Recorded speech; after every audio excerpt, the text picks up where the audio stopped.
ایک medical college کے professor کی گاڑی خراب ہوئی تو وہ کار میکینک کی ورکشاپ پر لایا اور پھر میکینک سے کہا کہ جلدی سے گاڑی ٹھیک کرو۔ میکینک نے گاڑی کی پچھلی سیٹ پر غور کیا تو وہاں ایک انسانی لاش پڑی تھی۔ جب پروفیسر صاحب نے کار میکینک کو خوفزدہ دیکھا تو اس سے کہا کہ پریشان ہونے کی ضرورت نہیں، میں یہ لاش پوسٹ مارٹم کے لیے ہسپتال لے جا رہا ہوں۔ میڈیکل کالج میں پروفیسر ہونے کے ساتھ ساتھ میں ایک ڈاکٹر بھی ہوں۔ کار میکینک کو شک ہوا کہ وہ لاش ایمبولینس کی بجائے گاڑی میں لے کر کیوں جا رہا ہے۔ اس نے چپکے سے پولیس کو فون کیا اور ساتھ ساتھ گاڑی کا نمبر بھی نوٹ کر لیا۔ اگلی صبح جب میکینک اپنی ورکشاپ پر آیا تو اس کے رونگٹے کھڑے ہو گئے، کیونکہ اس کی ورکشاپ پر ایک صبح 4 اور 5 کے درمیان باقر بھائی کو کراچی سینٹرل جیل میں پھانسی دی گئی اور صبح 11 بجے اس کی لاش گھر پہنچا دی گئی۔ ان کی گرفتاری سے مقدمہ تک، فیصلے سے اپیلوں تک اور پھانسی سے لاش گھر پہنچنے تک مجھے یاد نہیں کہ میں نے امی کی آنکھوں کو کبھی خشک دیکھا۔ آنکھوں جھرنے کی طرح بہہ رہے تھے۔ بھیا کی تدفین 6 دن کے اندر اندر امی کا بھی انتقال ہو گیا۔ جب لاش گھر پہنچی تو پہلی دفعہ مجھے ایسے لگا جیسے امی نے رونا بند کر دیا، آنسوؤں کے سوتے خشک ہو گئے اور عید ہی کی ایمبولینس سے باقر بھیا کی لاش کو آہستہ آہستہ نکالا کیا۔ 4-5 مردوں نے اسٹریچر کو پکڑ لیا اور اندر گھر میں پہلے سے تیار ہوئے کمرے میں لاش کو تختے پر لٹا لیا۔ امی مڑے تڑے ہاتھوں سے میرا ہاتھ پکڑ کر کمرے میں آئی اور سب سے کہا کہ تھوڑی دیر کے لیے غسل کرنے والے کے لیے کمرہ خالی کر دیں۔ میری ہچکی بند ہوئی تھی، کچھ سمجھ نہیں آ رہا تھا کہ میں کیا کروں۔ یہ تو میں نے کبھی بھی نہیں سوچا تھا کہ باقر بھیا کو پھانسی لگ جائے گی۔ انہوں نے آہستہ سے بھیا کے چہرے سے چادر ہٹائی۔ بھیا کے چہرے پر ایک بڑا سا پیدائشی نشان تھا، سرخ سا، جو دائیں گالوں کے اوپر سے شروع ہو کر کنپٹی تک پہنچ جاتا تھا۔ انہوں نے آہستہ آہستہ اس پر ہاتھ پھیرا، اس کی پیشانی پر آنکھوں کا بوسہ دیا اور پیدائشی نشان کو تھوڑی دیر تک چومتی رہی۔ بھیا نے امی کی سی ہوئی سفید قمیض پہنی ہوئی تھی۔ امی نے آہستہ سے قمیض کے بٹن کھولے، بالکل ویسا ہی نشان بھیا کے دائیں چھاتی پر تھا، گول سا، پھیلا ہوا، سرخ سا۔ امی نے آہستہ آہستہ اس کے پیدائشی نشان کو چوما، آنکھوں سے لگایا، گالوں سے دبایا اور دوبارہ قمیض کے بٹن لگا کر چادر منا کے منہ پر ڈال دی۔ غسال کو بلایا گیا۔ باقر کے جانے کا وقت ہے۔ میں پھر ایک بار رونے لگی، مگر امی کے چہرے پر ایک اطمینان سا تھا۔ میں نے کمرہ کھولا، امی کے ساتھ باہر آ کر بیٹھ گئی۔ ظہر کی نماز سے پہلے جنازہ تیار تھا۔ ساجد بھائی بھی 1 ہفتے پہلے سعودی عرب سے کراچی آ چکے تھے اور وہ اور عامر دونوں ہی گھر میں ہر قسم کے کاموں کو نپٹا کر آ رہے تھے۔ میں امی کے ساتھ بیٹھی ہوئی بچوں کو سپارے پڑھا رہی تھی، دانوں پر ورد کرتے ہوئے دیکھ رہی، روتی رہی۔ امی کی آنکھیں خشک تھیں، ویران جیسے کوئی صحرا بیابان۔ ٹھیک 1 بجے گھر کے مرد کلمہ پڑھتے ہوئے باقر بھائی کے جنازے کو قبرستان لے گئے۔ باقر بھیا سب سے بڑے تھے، ان کے بعد 2 بھائی ساجد اور عامر تھے اور پھر اس کے بعد سب سے چھوٹی میں تھی۔ باقر بھائی مجھ سے 8 سال بڑے تھے۔ میں 6 ماہ کی ہی تھی کہ ابو کا انتقال ہو گیا۔ مجھے بتایا گیا کہ وہ بس ایکسیڈنٹ میں مرے تھے۔ تیزی سے جاتی ہوئی ریس کرتی ہوئی بس فٹ پاتھ سے ٹکرائی اور اس حادثے میں 7 آدمی وفات پا گئے۔ ان میں سے ایک میرے بابا بھی تھے۔ مجھے یاد نہیں کہ امی نے کبھی بھی ابو کے بارے میں مجھ سے کوئی بات کی ہو۔ وہ ابو کے ذکر پر ہمیشہ خاموش ہو جاتی تھی۔ یہ ساری باتیں تو مجھے خالہ جان اور ماموں سے پتہ چلی۔ یہ بھی پتہ لگایا گیا کہ ابو کے مرنے کے فوراً بعد کرائے کا گھر خالی کرنا پڑ گیا تھا اور امی ہم 4 بچوں کے ساتھ خالہ جان کے گھر آئی۔ خالو بہت اچھے آدمی تھے، مالدار تھے۔ انہوں نے خالہ سے خود کہہ دیا کہ کفالت کریں گے ہم سب کی، اور بہت ضد کر کے ہمیں اپنے گھر لے آئے تھے۔ ان کا خیال تھا کہ وہ ہم سب کو پڑھا لکھا دیں گے، اس قابل بنا دیں گے کہ زندگی کی دوڑ میں ہم کامیاب ہو سکیں۔ امی اور ان کے گھر والوں نے روایت کے مطابق 4 بچوں کے ساتھ دوسری شادی کے بارے میں سوچا تک نہیں تھا۔ پھر یہ ہوا کہ باقر بھائی کی شرارتوں سے خالو اور خالہ اور سب گھر والے پریشان ہو گئے۔ مجھے بتایا گیا کہ باقر بھیا کی شرارتوں سے سب سے زیادہ امی غیر ضروری جانبدار تھی، جس سے خالو پریشان ہو گئے۔ وہ گھر کی چیزیں توڑ دیں، اسکول سے بھاگ آئے، خالو کے پیسے چرا لیں، خالہ کے زیور بیچ دیں، بچوں کو تنگ کریں، بڑوں سے بدتمیزی کریں، مگر مجال ہے کہ امی نے اسے کچھ کہا ہو۔ وہ لاڈلے ہی تھے ان کے۔ میں نے امی کو ہمیشہ انہیں پروٹیکٹ کرتے ہوئے، ہمیشہ ان کی ہاں میں ہاں ملاتے ہوئے، ان کی جائز ناجائز ہر بات کی حمایت کرتے ہوئے دیکھا۔ انہیں ان میں سے کوئی بری خرابی نظر نہیں آتی تھی۔ انہوں نے جیسے اپنے دل و دماغ میں طے کر لیا تھا کہ باقر بھائی کبھی کچھ برا نہیں کر سکتے۔ ان کے لیے دنیا میں وہی سب کچھ تھے۔ 1 سال کے اندر ہی خالو نے گھر کے بڑوں کی میٹنگ بلائی اور پھر یہی فیصلہ ہوا کہ ہم سب خالو کے گھر سے ماموں جان کے گھر منتقل ہو جائیں، اس کے علاوہ کوئی راستہ نہیں۔ ماموں جان کو جوان بیوہ بہن کا بہت درد تھا۔ وہ تو شروع سے یہی چاہتے تھے کہ ہم سب ان کے ساتھ رہیں، مگر ابو کے انتقال کے فوراً بعد معاملات کچھ اس طرح سے ہوئے اور خالو جان نے کچھ اتنی بڑھ کر گرم جوشی دکھائی کہ اس وقت وہ کہہ نہیں سکتے تھے۔ پھر خالو جان زیادہ ذی حیثیت تھے۔ خالہ جان کے بہناپے کا دباؤ بھی یہی تھا کہ امی ان کے گھر سے جانے کا فیصلہ کیا تھا۔ ماموں جان کے گھر میں حالات مختلف تھے۔ انہوں نے پہلے ہی فیصلہ کیا تھا کہ باقر بھیا کو کچھ نہیں کہیں گے۔ اپنی بہنوں کی فطرت کا انہیں اندازہ تھا۔ وہ باقر بھیا کے سلسلے میں کچھ سننے کو تیار نہیں تھے۔ ماموں جان کی ساری توجہ اپنے بچوں، اپنے 2 بھائیوں اور مجھ پر رہی۔ ہم سب اسی ڈسپلن کے پابند تھے جو ان بچوں کے لیے بھی تھا۔ وقت پر کھانا، سونا، وقت پر سکول جانا، وقت پر ٹیوشن پڑھنا۔ ماموں جان کے گھر میں کبھی اس بات کا ہمیں احساس نہیں ہوا کہ ہم ان کے حقیقی بچے نہیں ہیں۔ ان کی ہی مدد، رہنمائی اور مستقل نظر تھی کہ جس کی بدولت ساجد نے کمپیوٹر میں ڈگری لی، عامر انجینئرنگ کالج میں انجینئر بن کر نکلا اور میں کراچی سے ایم اے کرنے کے بعد کالج میں پڑھا رہی تھی۔ ساجد بھائی کی سعودی عرب میں نوکری کے بعد ماموں نزدیک ہی ہم لوگوں نے اپنا ایک چھوٹا سا گھر بھی خرید لیا تھا اور زندگی بظاہر بہت ہی پرسکون تھی۔ باقر بھیا نے بڑی مشکل سے 10ویں کا امتحان نہ جانے کتنی دفعہ فیل ہو جانے کے بعد پاس کیا۔ اس کے بعد وہ کسی پریس میں ملازم کرنے لگے۔ پریس کی نوکری چھوڑی تو اخبار میں کام کرنا شروع کیا، کبھی ورکشاپ پہ کام کرتے۔ اب اس کے بعد امی نے اپنے زیور بیچ کر بھیا کو کچھ پیسے دیے تھے کہ وہ اپنا بزنس کر لیں۔ اس نے اپنی ورکشاپ بنائی، وہ بھی ناکام ہوا تو پھر سیور کورٹ میں ملازمت کرنے لگے۔ باقر بھیا کو پتہ نہیں تھا وہ کہاں ہیں، کب آتے ہیں، کب جاتے ہیں، کتنا کماتے ہیں، کہاں خرچ کرتے ہیں۔ ان کو دنیا اور تھی اور ہم لوگوں کی دنیا اور۔ ان کی کوشش ہوتی تھی کہ ان کا سامنا ماموں جان سے کبھی نہ ہو۔ اگر ہو بھی جاتا تو وہ سر جھکائے ان کی باتیں سنتے تھے، نہ ہاں میں نہ نا میں جواب دیتے، پھر کئی دنوں تک غائب ہو جاتے تھے۔ امی ہمیشہ ان کا ساتھ دیتی تھی۔ مجھے کبھی ایسا نہیں لگا کہ امی نے مجھے، ساجد کو، عامر کو ہمارے حصے کا پیار نہیں دیا ہو۔ وہ ہمیں بھی چاہتی تھی، بلکہ ٹوٹ کر چاہتی تھی۔ وہ ہر کام میں انہیں میں کرتی ہیں وہی کرتی۔ صبح سویرے اٹھ کر ہمیں ناشتہ دینا، ہمارے لیے راتوں کو پریشان ہونا، راتوں کو اٹھ کر ہمیں سردیوں میں چادر کمبل اوڑھانا، ہمارے ساتھ بیٹھ کر ہمارا ہوم ورک کرانا، ہمارے سر پر درد، معمولی بخار، چھوٹی سی چوٹ پر تڑپ تڑپ کر جانا۔ رات سونے سے پہلے وہ خاموشی سے ہمارے کمرے میں آتی اور دھیرے دھیرے سے دعائیں پڑھ کر ہمارے اوپر پھونک دیتی تھی۔ میں کبھی بھی امی کے پیار کا شمار بالکل نہیں کر سکتا۔ وہ ہم سے بہت پیار کرتی تھی، ممتا کی کوئی کمی نہیں تھی ان میں۔ لیکن کبھی کبھی مجھے احساس ہوتا تھا کہ باقر بھائی ہم سب سے ان کو زیادہ پیارے ہیں۔ ان کا کوئی خاص مقام تھا اماں کے نظر میں۔ برا ان کی باتوں کا نہیں مانتی تھی، نہ اسے ڈانٹتی تھی۔ میں نے امی کو کبھی بھی باقر بھیا کے لیے کچھ برا کہتے نہیں سنا۔ خود بھی انہیں کچھ کہا ہو وہ ہمیشہ ان کی تعریف کرتی تھی۔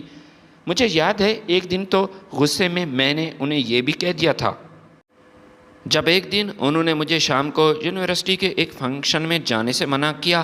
ساری پابندیاں میرے لیے ہیں، میرے لیے، اور آپ کے بیٹے باقر کب آئیں گے، کب جائیں گے، کیا کریں گے، کچھ نہیں کریں گے، کچھ جانتی ہیں آپ، ان کے لیے سب جائز ہے، ان کو آزادی حاصل ہے، ان کے لیے سب ٹھیک ہے۔ کچھ نہیں کہا تھا انہوں نے، دیکھتی رہی مجھے۔ آنسوؤں سے ان کا چہرہ بھر گیا، زاروں قطار وہ رو رہی تھی۔ اسی وقت نہ جانے کہاں سے باقر بھائی آ گئے۔ انہوں نے بھی سن لیا تھا یا پتہ نہیں سنا تھا۔ اس شام کو پہلی بار وہ مجھے چھوڑنے گئے تھے، ٹیکسی کر کے مجھے یونیورسٹی چھوڑ گئے۔ جس وقت میں نے کہا تھا اسی وقت ٹیکسی پر آ کر مجھے واپس بھی لے گئے۔ اس دن یونیورسٹی کے فنکشن کا مجھے بہت مزہ آیا اور ایک نئے باقر بھائی یکایک میری زندگی میں داخل ہو چکے تھے، بغیر کسی دستک کے، کسی کو اڑ کر کھولے بنا۔ مجھے امی کا وہ چہرہ یاد ہے، دوسرے دن گلے لگ کر روئی تھی، ان کی ٹیڑھی میڑھی انگلیوں کو پکڑ کر جھکے ہوئے بائیں شانے سے لگ کر وہ سمجھ نہیں رہی تھی۔ ماں سمجھ جاتی تھی، میرے وجود کے ایک ایک انگ نے ان سے معافی مانگی تھی۔ پھر کبھی بھی باقر بھیا کے بارے میں کوئی بات نہیں کی تھی اس نے۔ باقر بھیا بہت مہربان ہو گئے تھے مجھ پر، جب بھی آتے کچھ نہ کچھ لے کر آتے تھے میرے لیے۔ جتنے دن وہ گھر میں رہتے مجھ سے باتیں کرتے، میری سنتے، میری بنائی ہوئی چائے پیتے، میرا پکایا ہوا ناشتہ، میرے ہاتھ سے بنے ہوئے پکوڑے، میرا بنایا ہوا فروٹ چاٹ، سب اسے بہت پسند تھا۔ میرا خیال اسی سے کرتے جیسے میں شہزادی ہوں، مذاق میں بھی منہ سے نکل جاتا اسے پورا کر لیتے۔ شاید چھوٹی بہن اور ایک بہن ہونے کی وجہ سے ان کے دل میں میرے لیے ایک خاص جگہ تھی۔ مجھے تو لگتا تھا صرف پیار ہی پیار بھرا ہے ان کے دل میں۔ دور پار کے رشتہ دار، محلے والے عجیب عجیب باتیں بھی کرتے تھے ان کے بارے میں۔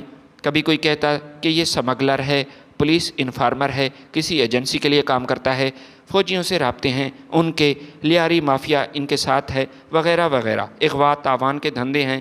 جتنی منہ اتنی باتیں، مگر کسی کی ہمت نہیں ہوتی تھی کہ امی کے سامنے ان کے خلاف کوئی بات کرتے۔ بچپن سے جوانی تک امی نے انہیں صرف پروٹیکٹ کیا تھا، کبھی انہیں ڈانٹا نہیں تھا، کبھی نہیں مارا تھا۔ اتنی عجیب و غریب محبت تھی انہیں ان سے۔ گھر میں، خاندان میں، پاس پڑوس، محلے میں ہر ایک آگاہ تھا اس بات سے۔ ساجد کی باقر بھائی سے بالکل نہیں بنتی تھی۔ شروع میں دونوں لڑتے تھے، امی ہمیشہ باقر بھیا کی طرفداری کر کے لڑائی ختم کروا دیتی تھی دونوں کی۔ میں نہیں سمجھتی تھی کہ ساجد بھائی کو باقر بھیا سے نفرت تھی، لیکن یہ ضرور تھا کہ ساجد بھائی باقر بھیا کو بالکل پسند نہیں کرتے تھے۔ شاید یہی وجہ تھی کہ ساجد بھائی نے کوشش کر کے ڈگری ملتے ہی ملک چھوڑ دیا، پیسے کمانے لگے، پیسہ کما کر واپس آئے اور گھر لے لیا۔ ہم سب ماموں جان کی مدد سے اپنی چھت کے نیچے رہنے لگے۔ یہ گھر انہی کے نام تھا۔ عامر کا رویہ خاص نہیں تھا، وہ باقر بھیا سے خوب گھل مل جاتے اور ساجد بھائی سے بھی ان کی دوستی سی۔ وہ اپنے کام میں مگن رہتا تھا، لیکن میں نے یہ دیکھا تھا وہ کبھی بھی امی سے باقر بھائی کے بارے میں بالکل کوئی بات نہیں کرتا تھا۔ پھر ایک دن یہ سب کچھ ہو گیا۔ باقر بھیا گھر پر ہی سو رہے تھے کہ رات 3 بجے یکایک گھر میں پولیس گھس آئی اور 10-15 منٹوں کے اندر باقر بھیا کو ہتھ کڑیاں لگا کر اپنے ساتھ لے گئی اور غائب کر گئی۔ سب کچھ بہت جلدی ہوا۔ اخباروں سے پتہ چلا کہ اس رات 2 اور لوگوں کو بھی گرفتار کیا گیا تھا۔ باقر بھیا سمیت ان تینوں پر قتل کا الزام تھا۔ خصوصی عدالت میں مقدمہ چلا جہاں سزائے موت سنا دی گئی۔ ہائی کورٹ، سپریم کورٹ اور صدر پاکستان سے اپیل ہوئی۔ 22 مہینے قیامت کی طرح گزرے۔ امی کے آنسو رک نہیں رہے تھے۔ ساجد بھائی نے اپنے روپے بھیجنے سے کبھی دیر نہیں کی۔ جو بڑا وکیل مل سکتا تھا ہم نے کیا، اور اس کے بعد جس در پر کھٹکھٹایا امی اپنا دامن پھیلا کر کھڑی ہو گئی، مگر کچھ نہ ہو سکا۔ ایک ہی اشارہ ملا تھا جس کی وجہ سے ہمیں بھی شک تھا کہ شاید اسی شخص نے باقر بھائی کو پکڑوایا۔ جب باقر بھائی اپنی ورکشاپ پر کام کرتے تھے تو ایک آدمی گاڑی لے کر ورکشاپ پر آیا تھا۔ باقر بھائی سے کہا کہ جلدی سے اسے ٹھیک کرو۔ بھائی نے دیکھا کہ گاڑی کی پچھلی سیٹ پر انسانی لاش رکھی ہے۔ وہ شخص باقر بھائی کے قریب آئے اور کہا کہ پریشان ہونے کی ضرورت نہیں، میں میڈیکل کالج میں پروفیسر ہوں اور ساتھ ساتھ ڈاکٹر بھی ہوں۔ یہ لاش ہسپتال میں پوسٹ مارٹم کے لیے لے جا رہا ہوں، جہاں پر نئے ڈاکٹر بننے والے اور MBBS کی ڈگری لینے والے طالب علم اس کا پوسٹ مارٹم کریں گے۔ بھائی کو اس آدمی پر بہت شک تھا اور اس نے پولیس کو اطلاع دی، گاڑی کا نمبر بھی نوٹ کر لیا۔ وہ شخص ڈاکٹر تھا یا نہیں اس کے بارے میں کسی کو علم نہیں تھا، اور بعد میں اس نمبر کی گاڑی بھی نہیں ملی تھی۔ شاید بھائی پولیس کو انفارم نہ کرتے تو آج ان کی جان بچ جاتی، لیکن اس بات کے زیادہ تر چانسز ہیں کہ وہ شخص ایک کرمنل تھا۔ باقر بھائی کو اسی نے گرفتار کروایا تاکہ قتل کا الزام اسی پر آئے۔ ایک نامعلوم قتل کے الزام میں اس منحوس صبح کو باقر بھیا کو پھانسی دی گئی۔ آخری ملاقات میں امی کا چہرہ مجھ سے دیکھا نہیں جا رہا تھا۔ باقر بھیا کے چہرے پر تلخ مسکراہٹ تھی۔ وہ خاموش بیٹھے رہے۔ امی بنا پلکیں جھپکائے سارا وقت ان کو تکتی رہیں۔ ملاقات کا وقت ختم ہونے پر ان کی پیشانی کو چوما، ان کے چہرے سے پیدائشی داغ کو پلکوں سے چھوا، اپنے مڑے تڑے ہاتھوں سے ان کے چہرے پر پھیرتی رہیں، پھر روتی ہوئی، کانپتی ہوئی، سسکتی ہوئی گھر آ گئی۔ باقر بھیا کو دفنانے کے بعد امی نے کچھ نہیں کھایا، روئی نہیں، سوئی نہیں۔ شروع میں ضد کر کے میں نے انہیں پانی پلایا، اسے الٹی ہو گئی۔ دوسرے دن انہیں ہسپتال میں داخل کروانا پڑا۔ پانی اور طاقت کی کمی تھی۔ ہسپتال پہنچتے ہی انہیں گلوکوز نہ جانے کیا کیا چڑھایا گیا۔ 2-3 دن تیزی سے گزرے۔ وہ ایک لاش کی طرح بستر پر پڑی ہوتی، نہ جانے دور تک کیا دیکھنے کی کوشش کرتی تھی، کسی سوچ میں گم تھی، کسی امید کے بغیر انہوں نے زندگی سے ناتا شاید توڑ دیا تھا۔ اس دن میں ان کے سرہانے بیٹھی، ان کا سر دبانے لگی۔ دھیرے دھیرے دھیمے دھیمے انہوں نے بہت آہستہ سے کہا کہ بہت درد ہے بیٹا، بہت زیادہ درد ہے، کہاں کہاں دباؤ گی؟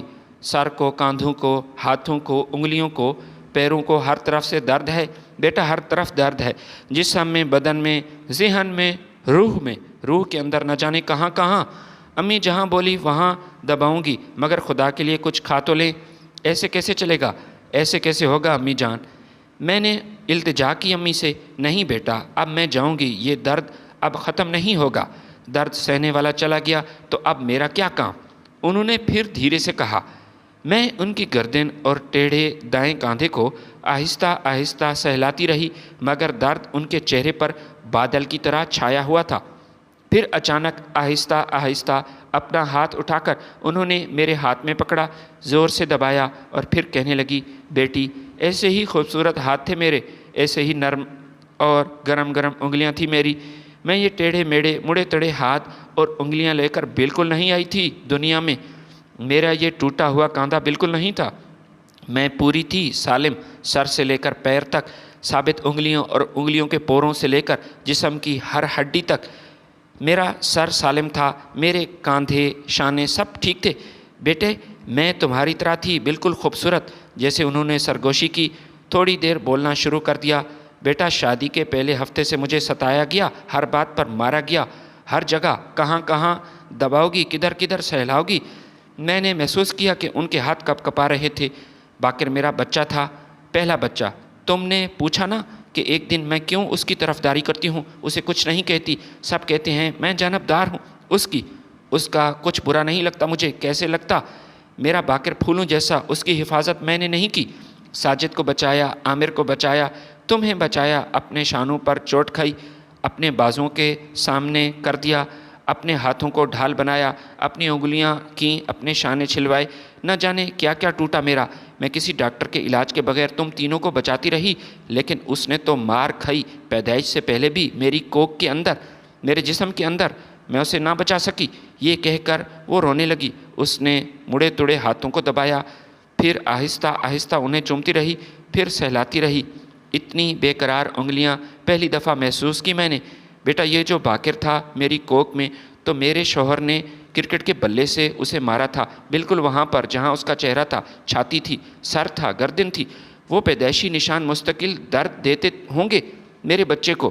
بیٹے سارے حمل کے دوران میں تڑپتی تھی، لاتوں سے، گھونسوں سے، کبھی پلنگ پر لٹا کر، کبھی زمین پر گرا کر۔ نہ جانے کیوں حمل کی خبر کے بعد انہوں نے، میرے شوہر نے میری زندگی کو لہو لہان کر دیا۔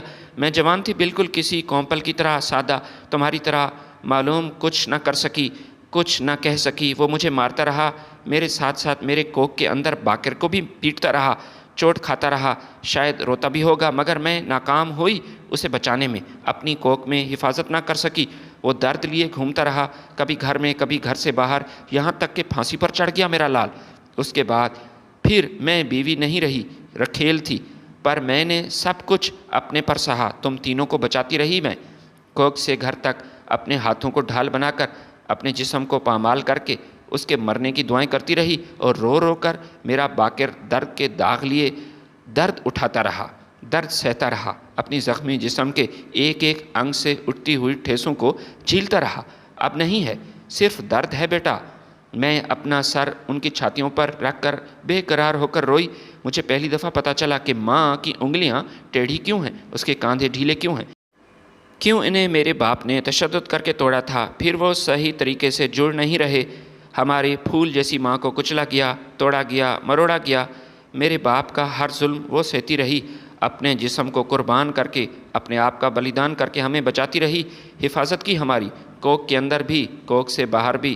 وہ شخص جو ہمارا باپ تھا، وہ میری ماں پر جسمانی تشدد کرتا رہا، انہوں نے ڈھال بن کر ہمیں بچایا اور اپنا سب کچھ توڑ بیٹھی۔ اگلے 3 دن میری آنکھوں سے آنسو بہتے رہے، اور ایک صبح وہ خاموشی سے ہمیں چھوڑ گئیں۔ باقر بھیا کا ہمارا اپنا درد لیے ہمیشہ کے لیے چلی گئی۔ اب امی کو گئے ہوئے سال ہونے کو ہے، اب بھی کبھی رات گئے خواب میں مجھے نظر آتی ہیں۔ ایک کمرے کے کونے میں دیوار سے لگی ہوئی، اپنے ہاتھوں، بازوؤں، شانوں پر ڈنڈے کھاتی ہوئی، اپنی انگلیوں، ہتھیلیوں سے انہیں روکتی ہوئی، اپنے کوکھ میں موجود بچے کو بچاتی ہوئی ڈھال بن کر، شانے تڑا کر، انگلیاں بکھیری، خون میں نہائی ہوئی جاگ جاتی ہوں۔ ماں، میری ماں، تو نے کتنے دکھ اٹھائے۔